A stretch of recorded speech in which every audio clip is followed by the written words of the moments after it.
네, 오늘 시작하겠습니다. 네, 고수학 더과학학원 과학 감당 어린이 김태진입니다. 네, 오늘 오늘 추우신데 네, 어려운 발걸음 해주셔서 감사드리고요. 저희가 이제 그 창의 실험 설명회가 이제 오늘 두 번째고요. 그래서 지금 어머니들한테 조금 더 이 실험에 관련돼서 네, 좀 자세하게 이제 설명드리고자 저희가 이제 설명회 자리를 마련했고, 요 이제 모르면 알 때까지, 알면 설명할 수 있을 때까지는 저희 학원 전체 이제 그 초등부, 중등부, 고등부 전체 이제 모토고요. 그래서 저희가 아이들이 그냥 왔다 갔다 하는 학원은 아니에요. 그러니까는 항상 체크하고 아이가 이제 뭐가 부족한지 이제 이런 것들을 저희 선생님들이 굉장히 열정적으로 준비한 그런 학원입니다. 그래서 먼저 창의 실험 설명회 먼저 드리도록 하겠습니다. 그래서 선생님들 먼저 소개해 드리면은 방금 전에 들어왔다 나가신 분이 저희 학원 원장님이십니다. 그래서 지금 여기 계시기 전에는 그 인재학 오수 부원장님이셨고, 그 다음에 프리기프 남학원 수학 전문으로 계셨던 푸나 같은 경우는, 그러니까 저희 선생님들이 대부분 요 푸나 때부터 같이 이제 근무하시던 선생님들이었어요. 호흡이 잘 맞아서 저희가 이제 같이 근무하게 된 거고요. 그 다음에 정리상 저도 역시 프리기프 나무학원 고등과학을 제가 거의 푸나에서 저 때부터 거의 만들었어요. 그래서 그때부터 이제 안양이고 이과가 아이들 시작해서 이제 만들어낸 거고요. 그 다음에 인재학 오수 그리고 같이 이제 버스와터과학원에서 근무하게 됐습니다. 그 다음에 강명 선생님 같은 경우는 그 제가 인재학 오수 있을 때 그 혹시 아실지 모르시겠지만은 영재 실험관을 차린 적이 있어요. 지금도 계속 운영이 되고 있고, 한 2년 전쯤에 영재 실험관을 제가 다 기획하고 커리큘럼이나 프로그램 이런 거 제가 강명 선생님이랑 저랑 둘이 진짜 맨바닥에 헤딩하면서 만든 제가 그 인재학 오수에서 영재 실험관을 만든 목적 자체가 제가 이제 고등 전임인데요, 어머니. 이게 굉장히 중요해요. 저희 어머니한테 이제 강조드리고 싶은 게, 초등만 하신 선생님들은 그 이후에 그 계획을 짜시기가 굉장히 힘드세요. 상황을 모르시기 때문에. 마찬가지로 중등까지만 해보시는 선생님들도 대입이라는 거를 잘 모르시기 때문에 이런 거를 계획을 잘 모르세요.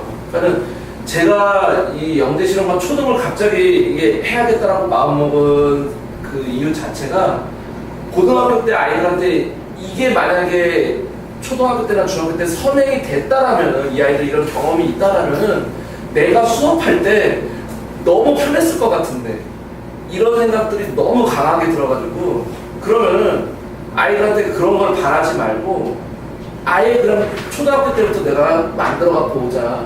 그래가지고 이제 만들어서 처음에 굉장히 힘들었어요. 어머님들 인식을 많이 이제 바꿔야 되는 것도 중요하고, 어머님들 이제 실험과학 하면은 첫 번째 어머님들 인식 자체가 그냥 흥미 위주, 놀이, 그냥 우리 아이 그냥 그래 가가지고 너 하고 싶은 거 해. 첫 번째가 그거고, 두 번째가 뭐 이제 학교에서 과학의 달 있잖아요. 4월, 5월 그때 이제 과학의 달 때 와가지고 이제 산출물 또는 논문 이런 거 대필, 그 다음에 뭐 이런 뭐 산출물 같은 거 대신 만들어주고 뭐 이런 거.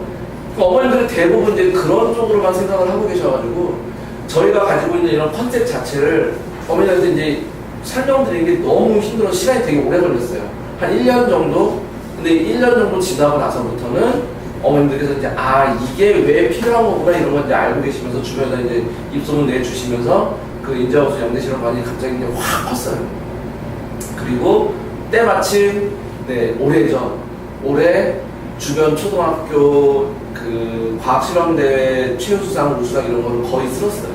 저희 하고 다니던 애들이. 그래서 그 선생님을 제가 여기 원장님이랑 처음에는 원장님하고 저하고 둘만 이제 학원을 하려고 했었어요. 그러다가 아니야, 이건 필요해. 그래서 원장님도 그래, 그러면 이런 아이들부터 한번 해보자 해서 하려고 했더니 선생님이 필요한 것처럼 선생님, 그래서 선생님 모셔온 거고, 여기서 인재와 보수에서는 할 수 없었던 그런 것들을 다시 또 업그레이드 해가지고 진행을 하도록 하게 됐습니다. 그 내용은 나중에 자세히 설명드리겠습니다.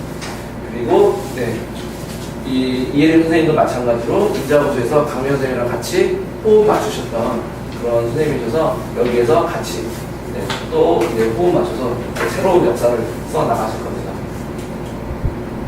그래서 선생님 소개 다 드렸고요. 그 다음에 이제 창의 실험에 대해서 설명해 드릴게요. 자, 왜 창의 실험이 필요한가? 이거는 제가 앞에서 말씀드린 것처럼 실질적으로 아이들한테 이제 그 필요한 게 어떤 그 실험을 하는 데 있어서 그 내용적인 거, 텍스트로 배우는 어떤 그런 내용적인 거, 이론적인 것도 중요하긴 하지만은 어찌됐든 간에 그 이론이 나왔던 기본 베이스는 뭐냐면은 과학자들이 실험을 통해서 그거를 일반화시킨 거거든요. 근데 그거를 우리는 앞에 부분을 그 원인 제공이었던 그 부분을 빼고 그 다음에 그거를 텍스트로 배우고 있으니까는 이게 아이들이 받아들이는 게 그냥 과학은 중학교 때까지는 암기. 그러다가 고등학교 올라가면은 암기하면은 다 틀리거든요, 어머니. 과학, 특히 생명과학 암기라고 해가지고 고등학교 아이들이 수능 선택하는 데 있어서 지구과학이 1순위고 생명이 2순위예요. 이유는 지구과학 암기하는 거 제일 많고요. 그 다음에 생명이라고 생각을 하는 거예요. 그러니까 아이들이 몰라, 이론 이런 거 몰라, 계산 몰라, 화학 몰라, 문제 어려워. 그러니까 그냥 외우는 거 위주로 가려고 하는 거예요. 근데 평범한 교수님들이 바보가 아닌 다음에는 외워가지고 맞출 수 있는 문제를 출제 자체를 안 하세요. 그러니까 아이들이 그냥 외웠다가 쫄딱 망하는 거예요. 그래서 그런 부분들을 우리가 그 앞에서 말씀드린 것처럼 좀 어렸을 때부터 경험을 시켜주려고 제가 이제 창의 실험을 이제 기획을 한 거고요. 그래서 지면으로 익힌 지식은 경험을 이기지 못한다요. 절대. 그러니까 아이들이 제가 아이들이 좀 놀래는데 그림을 좀 잘 그려요. 팔서 수업할 때 고등학교 아이들 팔서 수업 제가 이제 화학 생명 담당인데 그림을 이제 좀 이제 괜찮게 그리는 편인데 막 그래서 저 나름대로 그림 그리는 것도 연습을 해요. 왜냐면은 그냥 대충 그리면 아이들이 못 알아봐요. 꼭 제가 시험에 나오는 그런 문제들에 나오는 그런 그림 위주로 제가 거의 똑같이 그려요. 그래야지 아이들이 익숙해지거든요. 근데 아무리 제가 실험 도구라든지 이런 것들을 그림으로 막 잘 그려놔도 애들이 멍해질 때가 있어요.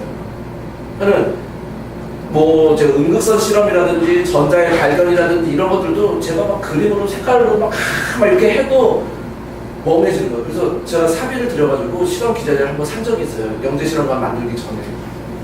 그래서 수업 시간에 애들 불 딱 끄고 이런 거야 하고 보여주니까는 처음에는 신기해하다가 나중에는 문제에서 나오니까 이거 그거랑 똑같네? 그러면서 이제 아이들이 그거를 내용 자체를 이해하기 시작하니까는 문제 지문이 우리 아이들이 언니 이게 독서량이 이렇게 요즘 아이들이 많지가 않아가지고 그 수능에서 문제 지문 길이가 이렇게 길게 나오잖아요. 아이들이 문제 요점을 파악을 못해요. 특히 과학에서 실험 내용의 지문이 길어지면은 이게 뭘 묻는지조차도 몰라요. 제가 그래서 중학교 3학년 아이, 예비 고1 아이들한테 지금 현재 아이들한테 겨울방학 동안 책 30권 읽기 과제 내줬어요. 책을 읽어야 돼요. 안 그러면은 이 지문을 아예 해석 자체를 못해요. 그러니까 아이들이 그냥 과학에서 고등학교 때 발목 잡히는 거예요. 그래서 그런 것들도 역시 경험을 해본 아이들은 그냥 그 그림만 보고 이게 뭐다, 이게 어떤 실험이다, 이게 목적이 뭐고 왜 했는지 그게 그냥 다 파악이 된다는 거죠. 그래서 제가 이제 계획을 한 거고요. 그래서 실험 도구의 중요성. 이거는 이제 저희가 첫 수업은 무조건 실험 도구에 대해서 예를 들어서 화학이다. 그러면 창의 실험 저희 선생님들한테 이제 회의를 통해 가지고 말씀을 드린 건데 무조건 실험 도구의 정확한 사용 이해 이거 반드시 교육시켜달라고 말씀을 드려요. 그래서 선생님들이 그 실험 도구의 정확한 이름부터 그래서 저희 실험 기자재 보면요, 어머니 플라스틱 이런 거 뭐 아이들이 집에서 하는 이런 간단 이런 거 아니에요. 전문 기자재 사이트에서 그리고 그 인천 광호라든지 영재고라든지 여기에 납품하시는 사장님을 저희가 섭외를 했어요. 그래서 그 사장님한테 실제 과거나 영재고에서 실험 수업을 하는 그런 기자재를 가져다가 실제로 아이들이 유리여대요. 그래서 선생님이 항상 두 분이 들어가세요. 플라스틱 이런 거 안 쓰기 때문에 좀 안전상의 이유로 어머니들이 좀 불안해하시는 경우도 있어서 선생님이 두 분이 들어가셔서 한 선생님이 항상 아이들 돌보고 많은 인원 들어가지 않습니다. 한 반에 맥시멈 6명인데 6명 거의 안 채우려고 해요. 저희가. 네. 그래서 그런 식의 어떤 도구라든지 이런 것들도 다 만져볼 수 있고, 그리고 원장님한테 조금 부탁을 많이 드려서 한 아이가 이거 실험 도구 만지고 있으면 옆에 있는 아이 기다렸다가 그 다음 차례 기다려. 이거 아니에요. 다 해봐. 니들 하고 싶은 거 해봐. 그리고 이 실험 도구를 이렇게 하는 거야. 이걸 알려주면은 뭐가 되느냐면은 아이들이 생각을 해요. 선생님 그럼 이걸로 이것도 할 수 있어요? 이것도 할 수 있어요? 그래서 집에서 자기가 생각해 본 거, 이런 것들을 선생님 저 이런 거 그러면 해보려고 하는데 그럼 이거 이렇게 하면 돼요? 해봐. 저희는 절대 수업 시간에 아이한테 가이드라인만 제시할 뿐이지 어떤 정답을 얘기하지 않습니다. 아이들이 얘기한 게 무조건 정답이다. 이렇게 말씀을 드려요. 그래서 정확한 사용법이 정확한 이해를 이끌어낸다.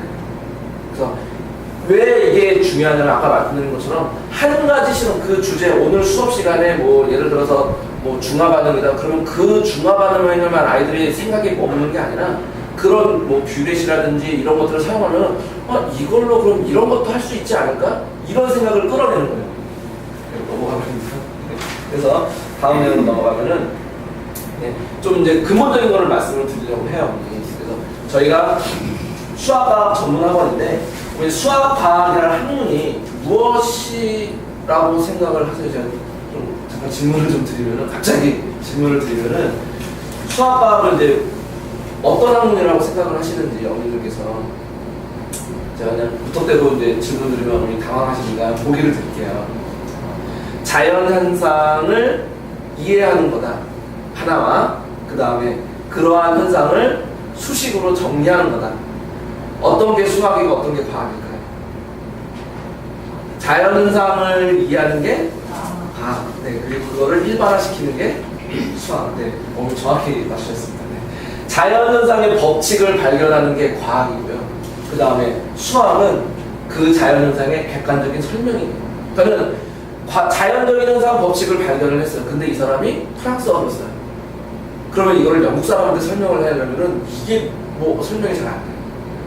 미국 사람이 어떤 법칙을 발견했어요. 인도 사람도 설명을 해야 돼요. 안 되는 거예요. 그래서 옛날 고대 중세시대 때부터 사람들이 그러면은 전 세계 공통 언어가 있지 않냐. 그게 뭐다? 숫자예요. 그래서 자연현상의 그런 법칙들을 수식으로 정리를 한 게 그게 바로 수학인 거예요. 그러니까 이거를 따로 공부하고 이거를 따로 공부하고 아니라는 거죠. 그래서 그걸 우리가 이제 같이 공부를 해야 되는데 애석하게도 이거를 저희는 초등학교 입학하면서부터 뭘로 배우느냐? 텍스트로 배운다. 아까 말씀드린 것처럼 그러니까 아이들이 그냥 어려운 학문, 그냥 재미없는 학문 이런 식으로 텍스트로 받아들이다 보면 이게 느껴지지가 않는 거예요. 갑자기 이제 악보가 나와서 좀 생뚱맞으시죠? 이게 뭔지 아세요? 무슨 악보 혹시 악보 보시고 근데 나오시는 분들 계시나요? 이게 감독이 잘 안 전해오시죠? 근데 이제 제가 말씀을 드리면은 이게 아마 요 전주 부분만 딱 나와서 어머니 그래서 하실 거예요. 이게 지금 가장 핫한 음악이죠. 보헤미안 랩소디 전주 부분이에요. 굉장히 핫하죠, 어머니. 감동이 오냐는 거죠. 이거를 우리가 악보를 봤을 때 감동이 오는 거죠. 과학이라는 것은 어머니, 자연이라는 것은 체감을 해야 되는 거예요. 내가 직접 몸으로 느끼고 가슴으로 하고 뭔가 이게 가슴에서 이게 뭔가 빵 터진 이게 있어야 되는 거예요. 근데 그거를 텍스트로 공부하면 전혀 감동이 전해오지 않는다는 거죠. 자, 같은 내용을 이제 그 예를 하나 더 드려보면 이제 갈릴레이하고 이제 뉴턴의 사고 방법이에요. 이제 돌멩이가 이렇게 날아가죠. 날아가다가 새가 맞을 뻔했는데 날아가는 거를 뉴턴이 이제 또는 갈릴레이도 똑같은 이제 사고를 했어요. 갈릴레이가 가만히 쳐다보고 있어요. 돌멩이가 날아가네? 근데 그냥 그 돌멩이가 날아가는 걸 보고 돌멩이 날아가 조심해! 이렇게 생각하는 사람이 있고 갈릴레이는 돌멩이가 날아가는데 왜 저게 나는 분명히 앞으로 던졌는데 왜 돌멩이가 앞으로 안 날아가고 왜 포물선으로 날아가지? 왜 떨어지지? 이거를 갈릴레이는 심도 있게 관찰을 한 거예요. 자연현상에 대해서 심도 있게 관찰을 하고 그 다음에 뭔가가 잡아당기는 힘이 있구나.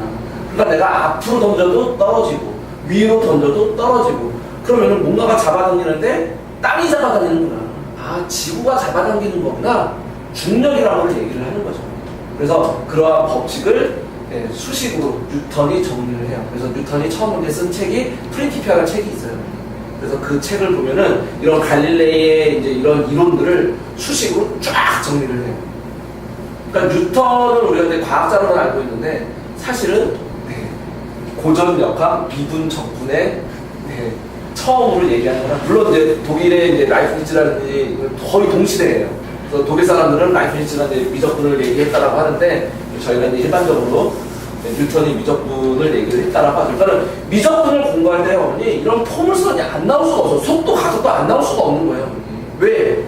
갈릴레이가 이런 속도와 가속도, 포물선 이런 걸 보고 자연 법칙을 얘기를 하고 그거를 정리를 하는 게 미적분이기 때문에 저희가 이과 아이들이 미적분 어려워하잖아요.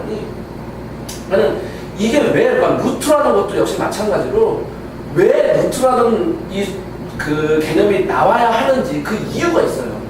그냥 무턱대로 툭 하고 나온 게 아니에요. 수열도 마찬가지고요. 그러니까 모든 수학적인 내용들이 과학적인 현상에서 나올 수밖에 없었다는 거죠. 물론 이제 저희 아이들은 굉장히 괴로워하죠. 이 사람은 왜 이런 걸 얘기를 한 거야? 나를 왜 괴롭히는 거야? 이렇게 얘기를 하는데 그거를 저희가 이제 당연히 이래서 이런 학문이 나올 수밖에 없었구나 이거를 이해하는 순간 뭐가 되느냐? 갑자기 수학이 확 이해가 된다 그건 아니고요.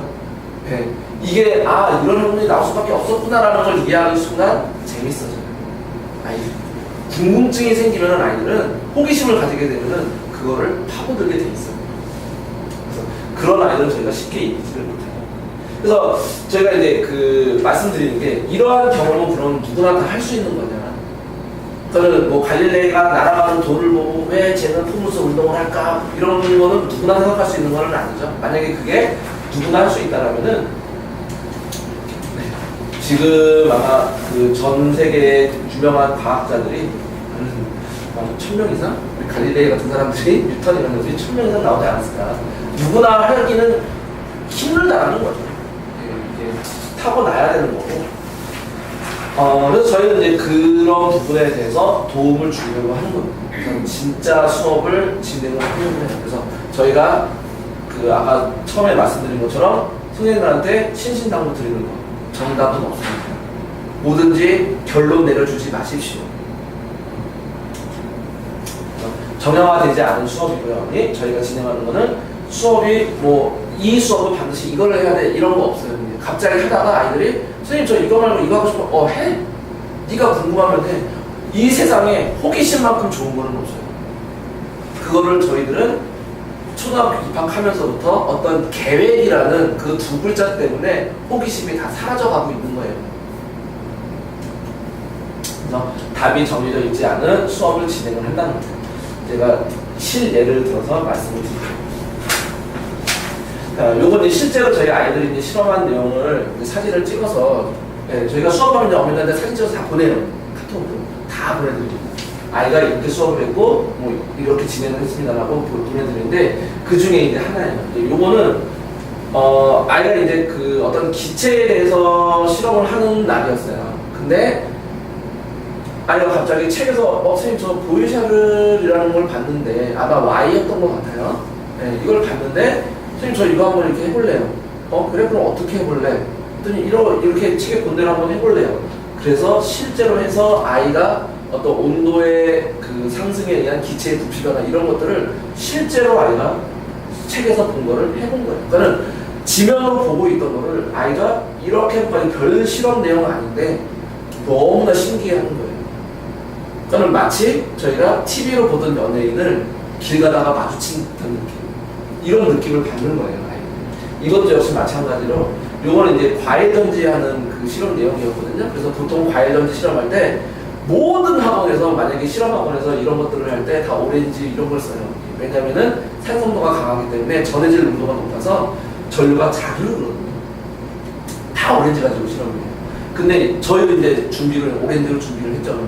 근데 아이가 선생님 왜 오렌지로 해요? 궁금한 거예요. 놀란 거예요. 저희도. 아니 이게 궁금해하기도 하는구나. 선생님 왜 오렌지로 해요? 그래? 그럼 너 뭘로 하고 싶은데? 선생님 오이는 왜 안 돼요? 오이 안 돼요? 글쎄 해볼래? 그래서 저기 마트 가가지고 바로 그날 오이 사갖고 온 거예요. 그래가지고 그 자리에서 바로 설계해가지고 그 자리에서 해버린 거예요.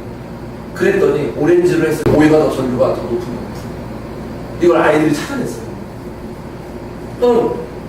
이런 어떤 호기심, 계획하지 않은 호기심, 이런 것들을 정말로 저희 그 공교육에서는 하기가 힘들어요. 왜냐하면은 많이 한 반의 인원수가 많이 줄었다고 해도 20명, 30명이에요. 이거 아이들 이렇게 했다라는 게 수업 시간 난리 나요.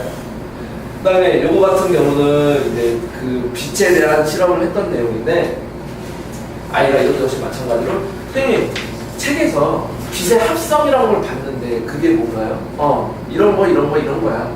선생님 한번 해볼래요? 어떻게 할래? 저희 항상 그래. 해볼래요? 그럼 제가 이렇게 만들어줘서 이렇게 해봐. 이거 아니에요. 선생님 저 해보고 싶어요. 그래? 어떻게 할래? 뭐 하고 싶어? 그래서 아이들이 실제로 전구에다가 셀로판지를 빨간색, 파란색, 노란색 이런 걸 갖고 와가지고 빛을 합성하는 거예요. 이거 아이들이 만든 거예요. 저희가 만들어준 거 아니에요. 이거 다 아이들이 지가 손으로 이렇게 다 테이프 잘라가지고 자기가 다 만든 거예요. 그래서 그런 식으로 저희가 어떤 궁금증이 생기니까 아이들이 내가 이걸 수업 시간에 이런 걸 얘기하면은 잘못된 게 아닐까? 그게 잘못된 게 아니라는 걸 저희가 주입시켜 주는 거예요. 네가 하고 싶은 거는 호기심은 훌륭한 거야. 네가 하고 싶다는 생각 자체가 훌륭한 거야. 선생님이 주는 거 받아가는 거는 별로 좋은 거 아니야. 이런 거를 항상 주지를 시켜준다는 거예요. 그리고 또 하나 그렇게 했으면은 저희 아이들한테 부족한 게 뭐였냐면은 자기의 생각을 전달하는 거. 그거를 모르는 거예요. 그럼 제가 그 고등학교 아이들 화학 첫 수업할 때 자, 너희들 원자 모르는 사람 손들어. 선생님 원자 누가 몰라요? 야, 그럼 원소 모르는 사람 손들어. 선생님 원소 이런 거 다 알죠. 그럼 원자와 원소에 대해서 너 얘기해봐. 선생님 원자는, 원소는 모르지. 그러니까 아이들이 알고는 있는데 머릿속에서 생각이 맴돌아요. 그러니까 그걸 정확하게 표현을 못해요. 그래서 설명할 수 없는 지식은 지식이 아니다라고 얘기하는 거거든요. 그래서 저희 학원의 그 모토가 알면 설명할 수 있을 때까지. 그래서 저희는 이걸 이제 표현하는 방법을 이런 식으로 이제 만들어 놨어요. 그래서 보고서예요. 이거를 아이들이 실험 수업이 끝나고 난 다음에 요거 작성을 시킵니다. 근데 이것도 선생님이 너 여기다가 못 써, 여기다가 못 써. 절대 안 돼요. 여기다가는 이렇게 하고 그 방법만 얘기를 하고 네가 한 거 네가 써. 이 아이는 이제 굉장히 잘 썼죠. 학년이 높은 학년이니까. 그래서 이런 보고서를 쓰게 되면은 장점은 표현할 줄 안다는 것과 또 하나는 뭐냐면은 아이가 시도대회를 나갔을 때 그때 그걸 이제 보고서를 그 자리에서 써야 되거든요. 아이들이 거기에서 빛을 발하죠. 그런 것들을 저희가 이제 그 예상을 하고 대비를 하고자 저희가 이렇게 수업을 준비를 한 겁니다. 그래서 저희 학원 시스템에 대해서 이제 말씀을 드리면 먼저 어머님께서 이제 가장 궁금해 하시는 게 영재원 준비에 대해서 이제 많이 궁금해 하세요. 근데 일단은 뭐 영재원 준비 그 일반적인 그 시기는 이렇게 돼요. 그래서 요 11월 지난달에 이제 면접을 보고 이제 발표가 난 데도 있고 이제 발표 중인 데도 있고요. 그래서 발표가 나면은 3월부터 이제 진행을 하고 10월에 이제 산출물을 이제 내고 이렇게 진행이 되는데 영재원은 어머니 이제 그 어디 영재원 있는지는 다들 아시죠? 그러니까 학교 영재원이 있고 교육청 영재원이 있고 그리고 이제 대학 부설 영재원이 있는데 시기는 이제 거의 대동소이합니다. 대동소이하고 거기에 대해서 이제 준비를 해야 되는데 저희가 이제 그 영재성 관찰 추천 평가 체크리스트를 이제 좀 뽑아봤는데 그 관찰 영재성 이제 그 추천을 할 때 학교 선생님이 하시는 것도 있고 아이가 스스로 이제 체크하는 것도 있어요. 근데 학교 선생님은 이제 당연히 이제 그쪽에서 이제 베테랑이시니까 그쪽을 이제 잘 써주시는데 문제는 그 부모님과 이제 아이가 함께 체크하는 건데 이제 뭐 여러 개가 있어요. 여러 개가 있는 것 중에 저희가 이제 뽑아본 건데 뭐 활동을 여러 단계로 나누고 뭐 그 다음에 뭐 이게 두 번째가 굉장히 웃기는 건데 사건이나 사물과 사람에 대해서 유사점과 차이점을 나라는 이게 보통 이게 뭐라고 표현을 할 건지 아이들이 이게 굉장히 힘들어요. 그러니까 해보지 않고서는 힘들어요. 그러니까 이거를 어머님들께서 갑자기 오셔가지고 뭐 이게 예를 들어서 뭐 접수할 때나 뭐 이때쯤에 갑자기 오셔가지고 우리 아이 뭐 이렇게 해가지고 해주세요. 저희 대필 안 합니다. 산출문 대신 만들어 한 번 한 적은 있어요. 한 번 한 적은 있어서 그 아이가 정말 운 좋게도 중학교 1학년이었는데 그 중학교 1학년 그러니까 2학년 3학년 아이를 다 제끼고 그 아이가 학교 대표돼서 시대표까지 갔어요. 근데 정말 새벽 2시까지 남아가지고 저희가 막 만들고 그랬거든요. 근데 그 이후에 그 아이가 네, 원하는 뭐 영재고 진학을 했느냐 그거는 아니에요. 그거는 의미가 없다는 거예요. 그때 막 저희 선생님들 막 새벽 2시, 3시까지 나오셔가지고 논문 쓰시고 막 하셨거든요. 하지 말자. 해주지 말고 이거를 잘할 수 있게 가르치자. 이걸 잘할 수 있게 가르치려면 뭐가 필요하냐. 그래서 그때 커리큘럼을 싹 바꿨어요. 이걸 아이들한테 어떻게 해야지 아이들이 몸에 체감시킬 수 있느냐. 이거 대신 해주고 하는 건 이건 아닌 것 같다. 이건 제가 바라는 것도 아니고.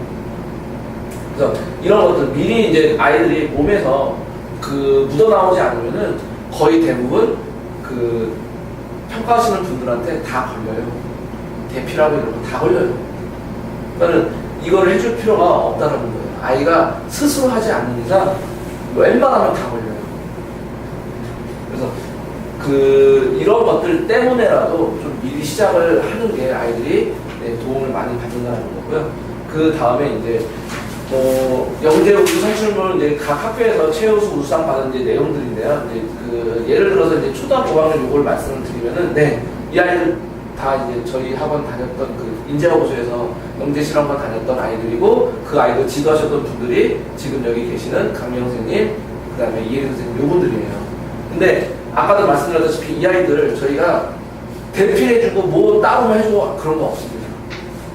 그런 거 없고 이 아이들이 네, 좀 오래 다녔어요. 좀 오래 다니고 그래서 스스로 할 수 있게끔 저희가 만들어 놓은 거지 저희가 따로 이렇게 해주고 그런 거는 없습니다. 제가 이제 강조하는 부분은 어머니들께서도 이제 좀 생각을 좀 복잡하게 하셔야 돼요. 편하게 어디다가 맡겨가지고 뭔가를 받아내면은 네, 그 좀 편하죠. 저희 고등학교 동기 여학생이 있는데 저랑 동기예요. 근데 지금은 이제 초등학교 6학년 엄마죠. 근데 잘 살아요. 되게 잘 살아요. 그래서 얘는 정말 무슨 아이들을 그냥 이렇게 다 학원으로 다 촥 보내요. 제가 물어봤어요. 보통 이제 제가 동기 모임 나가고 동창회 나가면 아이들이 제가 학원 강사니까는 특히 이제 입시 강사니까는 이제 예전에는 안 그러다 이제 슬슬 물어봐요. 야 서울대 어떻게 가야 돼? 연구대 어떻게? 근데 저한테 막 물어봤는데 그 애는 이제 많이 초등학교 6학년이면 이제 많이 불안해서 물어볼 텐데 얘기를 안 하는 거예요. 야, 넌 되게 여유 있다. 이제 제가 그러니까 야, 공부를 뭐 내가 시키니? 아, 그치, 뭐 애가 하는 거지. 야, 돈 들인 만큼 나옵니다. 이러더라고요. 넌 좀 아니다. 제가 그랬는데, 네, 돈 들여서 맡기면 편하죠. 근데 진짜로 목표가 우리 아이가 그냥 공부 잘하는 그냥 어떤 그냥 그런 저희가 생각했던 그런 아이가 되는 게 아니라 나중에 대학 가서도 어떤 목표의식을 가지고 나는 엄마 난 이런 걸 할 거야 라는 어떤 열정적인 아이를 만들고 싶으냐 이건 거예요. 저도 지금 아이를 키우고 있지만은 지금 큰아이가 이제 4학년 올라가는데 딴 거 없어요. 저희 와이프하고 저하고 바라는 게 아이한테 바라는 거는 딴 거 없어요. 다행히도 와이프하고 저하고 이제 교육관이 비슷해서 거기에 대한 마찰은 없는데 뭐 공부 무조건 뭐 공부를 잘하나 이걸 만들고 싶은 생각은 없어요. 그냥 아이가 뭔가 하고자 하는 열정을 가지고 있는 아이를 만들고 싶어요.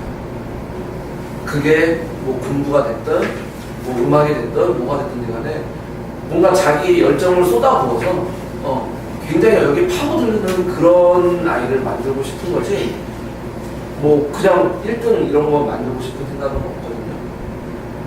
그래서 저희 아이한테도 똑같이 얘기를 해요. 네가 잘하는 게 있고 네가 못하는 것도 있다. 못하는 거를 잘하려고 노력할 수는 있지만 그거에 대해서 네가 좌절할 필요는 없다. 그러니까 아이들한테 똑같아요. 네가 지금 여기서 모르는 거는 괜찮다. 네가 하고자 하는 마음이 중요한 거지. 이거를 네가 알고 모르고는 중요한 게 아니라는 거예요. 왜냐면은 어머니, 제가 고등학교 1학년 아이들한테 얘기를 해요. 너 지금 선생님, 제가 지금 너 제가 뭐 연구대 스카이 이런 데 갈 수 있을까요? 선생님, 제 성적으로는 진짜 어림도 없는데요. 뭐가 문제니? 선생님, 저 지금 알고 있는 게, 공부되어 있는 게 아무것도 없어요. 괜찮아. 앞으로 3년 남았어. 과학 4번, 5번 들 거야. 반복을 이길 수 있는 건 없다. 그런 아이한테 그런 어떤 희망적인 얘기를 해요.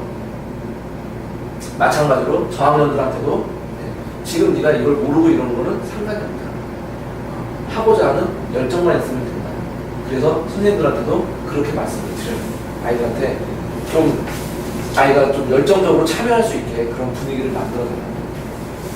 어머님들께서도 이렇게 편하게 이렇게 준비하시는 것보다는 아이들한테 진짜로 몸에 맞게끔 이렇게 준비할 수 있게 도와주시는 게 저는 더 좋을 것 같습니다.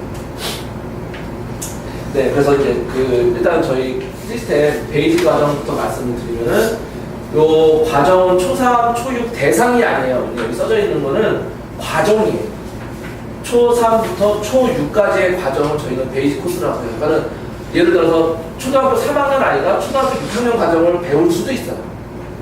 그러니까 교과에 나와 있는 과정을 위주로 직접 설계해서 실험하는 내용을 준비를 합니다. 아무래도 교과 과정을 하는 게 아이들한테 도움이 돼요. 학교에서 자신감이 생기거든요.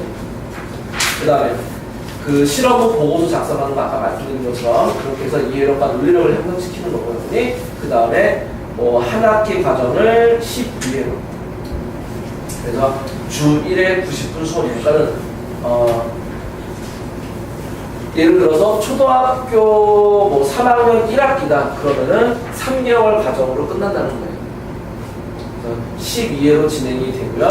그 다음에 그 다음 학기로 넘어가고 그 다음 학기로 넘어가고 이런 식으로 진행이 돼요. 그래서 초등학교 6학년 과정까지 다 끝났는데 베이직 과정이 마무리가 되는 거고 그런 학생들은 시간표는 여기 밑에 있으니까요. 이거 먼저 선정을 하시면 됩니다. 그 다음에 여기 끝나면은 챌린지 과정으로 넘어갑니다.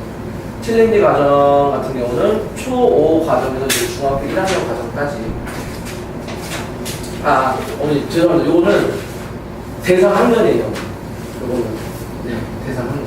그래서 과정은 중등 과정이에요. 그러니까 베이직 과정이 초등 과정 다 끝나고 넘어오면은, 챌린지 과정에서는 중등 과정을 실험을 해요. 그래서 중학교 1학년, 2학년, 3학년 과정을 실험으로 쭉 진행을 하고, 그 다음에 아무래도 이제 중학생이다 보니까 중학교 1학년인데 이 중학교 1학년들이 이제 시험이 없잖아요, 어머니. 그래서 그것들을 이제 저희가 이제 평가라고 하기는 조금 이제 하고 아이들한테 정확히 이제 이해를 좀 시키기 위해서 문제풀이를 같이 진행을 합니다. 그래서 문제풀이를 통해서 학습 효과를 좀 증대하는 거고, 그 다음에 요거 같은 경우는 한 학년 과정이 16주로 진행이 됩니다. 한 학년 과정 16주로 진행이 되고 1회 수업에 150분 조금 늘어나는 거죠. 그래서 시간표는 이렇게 진행이 되고요. 그 다음에 어드레스 과정 여기까지 다 마무리가 되면은 중학교 과정까지 마무리가 된 학생들은 어드레스 과정으로 들어가는데 이건 좀 굉장히 깊이가 깊어져요. 그러니까 실험 내용도 그렇고 그 다음에 이제 선생님들이 지도하는 방식도 그렇고요. 보고서 쓰는 것도 퀄리티가 완전히 차이가 납니다. 거의 여기서는 보고서는 매주 쓰고 그 다음에 어떤 한 가지 주제가 끝나면은 논문을 작성을 해요. 소논문 작성까지. 그러니까 이게 왜 필요하냐면은 고등학교 올라가면은 이제 아이들이 작성할 수 있는 게 학적별한테 기록할 수 있는 게 그렇게 많지가 않아요. 그래서 스스로 이제 논문 작성하는 것도 중요하거든요. 소논문 작성하는 거 여기서 이제 진행을 하는데 3주 실험하고 1주 소논문 작성입니다. 3주 동안 실험한 내용을 가지고 한 가지 주제를 정해요. 그 한 가지 주제를 가지고 3주 동안 길게 실험을 해요. 그러니까 이거는 이제 솔직히 말씀드리면 영재고 과거 준비하는 거예요. 그러니까 영재고 과거 준비할 때 예전에는 솔직히 말씀드리면 예전에는 무조건 지필고사였어요. 내신 그리고 올림피아드. 근데 올림피아드가 사라졌죠. 그러면 아이들이 이제는 중요한 게 과거 같은 경우는 내신이긴 하지만은 영재고 같은 경우는 어떤 영재성 평가를 해요. 그 영재성 평가에서 제일 중요하게 보는 게 평가하는 사람들이 제일 중요하게 보는 게 이 아이가 어떤 호기심을 가지고 이 호기심을 해결하기 위해서 얼마만큼의 노력을 했느냐예요. 근데 그거를 뭐 단기간에 예를 들어서 뭐 한 2, 3일 동안 뭐 실험해가지고 보여줘서 절대 안 먹힙니다. 이거 아이들이 꾸준히 적어도 한 달 정도는 꾸준히 고민을 해서 그거에 대해서 어떻게 결론을 내렸느냐 이거를 보는 거지 단기간에 하는 거는 어머니 그냥 한 번 보고 넘어가 버려요. 그래서 요 어드밴스 과정은 이제 그거를 이제 저희가 목표로 해서 한 가지 주제 딱 정하면은 그걸 가지고 3주 동안 이렇게도 해보고 저렇게도 해보고 가설도 세워보고 실제로 다 해보는 거 실패도 하고 그런 가설 수정해가지고 다시 도전하고 그 과정들을 다 정리를 해서 논문 작성해서 1회 150분 수업으로 진행을 합니다. 그래서 주제는 6가지 주제가 있어서 그 주제는 골라서 픽을 해서 이제 진행을 하는 거죠. 그 다음에 이제 초등학생 대상으로 저희가 글로벌 클래스를 만들었습니다. 초등학생 대상으로 해서 수업 자체를 영어로 진행을 할 거예요. 그리고 이거 잘못 생각하시면은 이게 뭐 영어 수업이야? 아니면 놀이야? 이렇게 생각하실 수 있는데 그거는 아니에요. 이거는 정말로 선생님들이 이제 아이디어를 내고 저도 이제 그런 경험이 한 번 있어서 굉장히 도움 많이 될 것 같아요. 그래서 이제 그 영어 수업을 만들어 놓은 거고요. 일단은 초등학생 대상으로 이제 진행을 합니다. 그리고 요거 같은 경우는 실제로 이제 영미권 교과서를 저희가 채택을 해요. 그래서 그 아이들이 학교에서 배우는 교과서 가지고 와서 그걸로 진행을 할 겁니다. 아이들이 정확하게 이제 어차피 우리가 과학이라는 현대 과학이라는 것이 동양적이지가 않아요.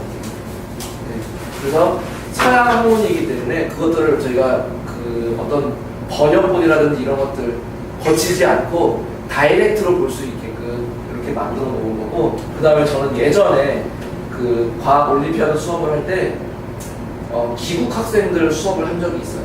약간 유학 가는 아이들 방학 동안에 이제 와가지고 이제 수업을 듣고 했는데 그 아이들이 수학보다도 이제 과학을 많이 어려워하는 게 유학을 갔어요. 아이들이 보통 이제 중학교, 고등학교 유학을 갔는데 수학은 그냥 수식을 이제 풀면 되는데 저희 아이들이 이제 굉장히 수학은 잘해요. 미국 가서도. 근데 과학은 용어 자체라든지 이런 것들이 사전에도 없는 단어들이 막 튀어나오니까는 아이들이 굉장히 헤매더라고요. 그래서 그거를 제가 이제 짧은 실력으로 그때 이제 그 기국 학생들 이제 수업을 했던 적이 있는데 다행히 저희 그 혜림 선생님께서 영어로 수업이 가능하다고 하셔서 그러면 한번 해보자. 그래서 이제 저희가 이제 만든 수업입니다.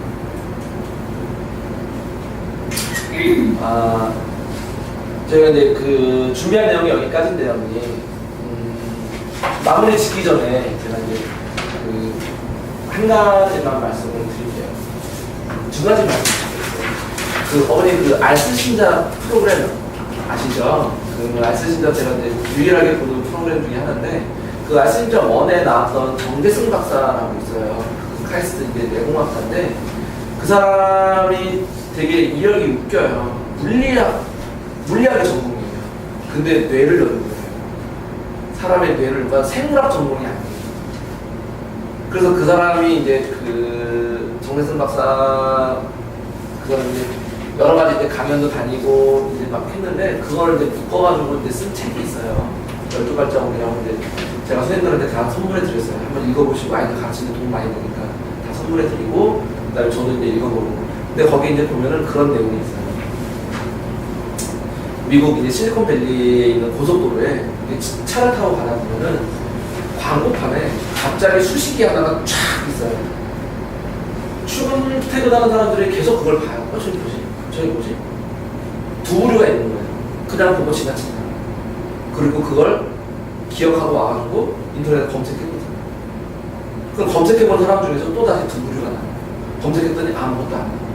에이 뭐야 별거 아니잖아. 검색했더니 아무것도 안 나와. 이게 뭐지? 그럼 저걸 왜 쓴 거지?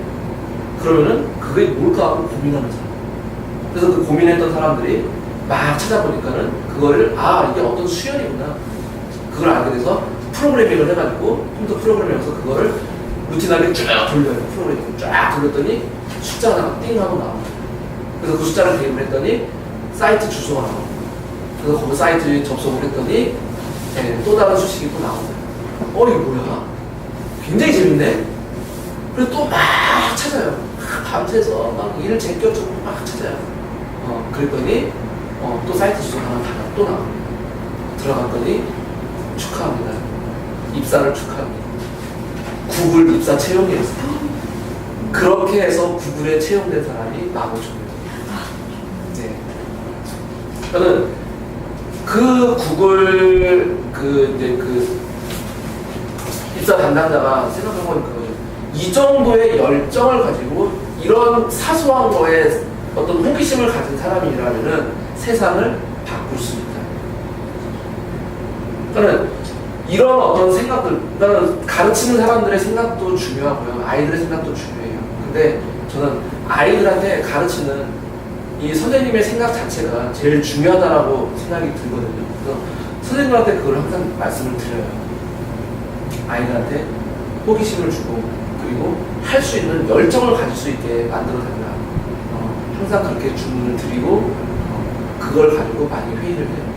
그래서 그런 내용이 하나 있었고, 그 다음에 또 하나는 이거 완전히 저의 이런 것들을 완전히 다 뒤바꿔버리는 내용이었는데,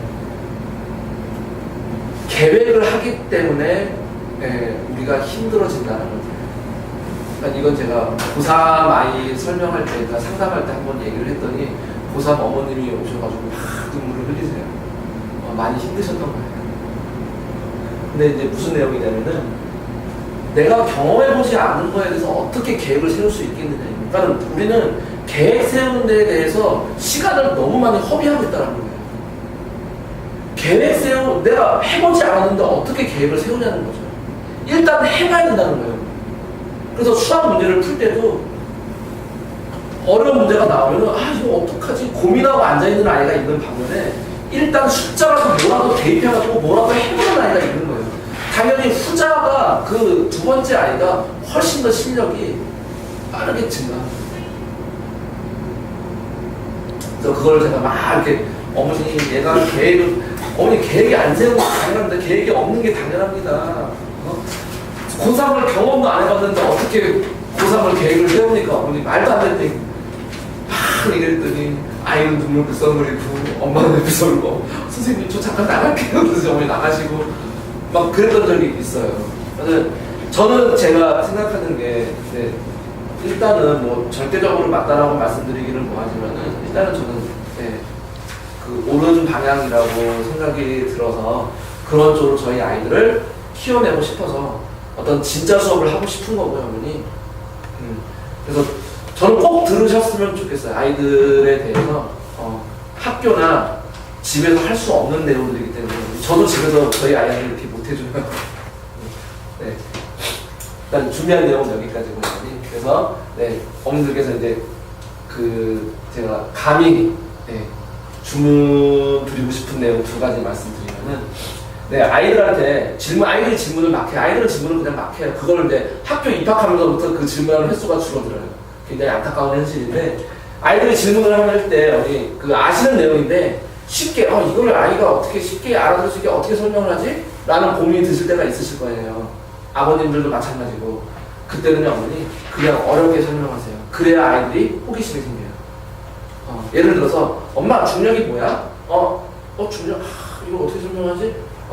야 중력은 만일력인데 만일력은 어쩌고 그냥 어머니 어렵게 설명하세요. 엄마 그럼 그거 뭐야? 그건 뭐야? 엄마 만일력 상수라는 게 뭐야? 찾아봐. 네가 찾아봐. 그래야지 아이들이 호기심을 품는다는 거예요. 그래서 그냥 힘드시면 어렵게 설명해주세요. 그 다음에 책을 사는데 주저하지 마세요. 또 이제 나오는데 안 쓰신 사람에 나오는데 김영하 작가가 있어요. 되게 유명한 작가인데 그 사람 너무 저는 감동을 너무 많이 받아서 그 사람이 얘기하더라고요. 독서는 서점에서 책을 내가 사서 읽는 게 아니라 내가 사놨던 책들 중에서 읽는 거다라고 얘기를 하더라고요. 그러니까 실제로 이 내용에 대해서 그 연구한 내용이 있어요. 그 연구한 그 결과가 있는데 그 서울대 입학생들 조사를 했어요. 그래서 책을 얼마나 많이 읽었냐, 이거는 예전에 조사한 내용이 있어서 그걸 조사한 게 아니라 너희 집에 책 몇 권 읽어, 이거를 조사한 적이 있어요. 그랬더니 서울대 입학생 중에서 이제 상위권 아이들, 이 아이들이 당연히 그 중위권, 하위권, 서울대 입학생 중에서는 중하위권 이쪽 아이들보다도 집에 책이 평균 그 책 보유량이 한 2, 30권 이상 더 있었다라고 해요. 그거는 노출이 많이 돼서 어느 순간 지나가다가 책 제목, 그냥 휙휙 지나갔던 내용인데 어느 순간 보다 이 책 내용은 뭐지? 라고 꺼내 볼 수 있다는 거죠. 책을 사시는 데는 주저하지 마시고 많이 사주시고 아이들한테 많이 노출시켜주세요. 그래서 넥스트, 이건 저희 실장님이 넣어주신 건데 다음 일정 등록하시고 수강하시면 됩니다. 그래서 행복하게 실력 쌓아가는 아이들 보시면 되겠습니다. 네, 이상입니다. 감사합니다. 궁금한 점 있으시면은 질문해 주시고 저희 선생님들 지금 다 준비하고 계시니까 바로 상담 가능하세요. 상담 필요하신 분들. 실험실도 모을 수 있어요. 실험실. 네네. 지금 이제 저희가 실험실이 크게 다니는 거 아니고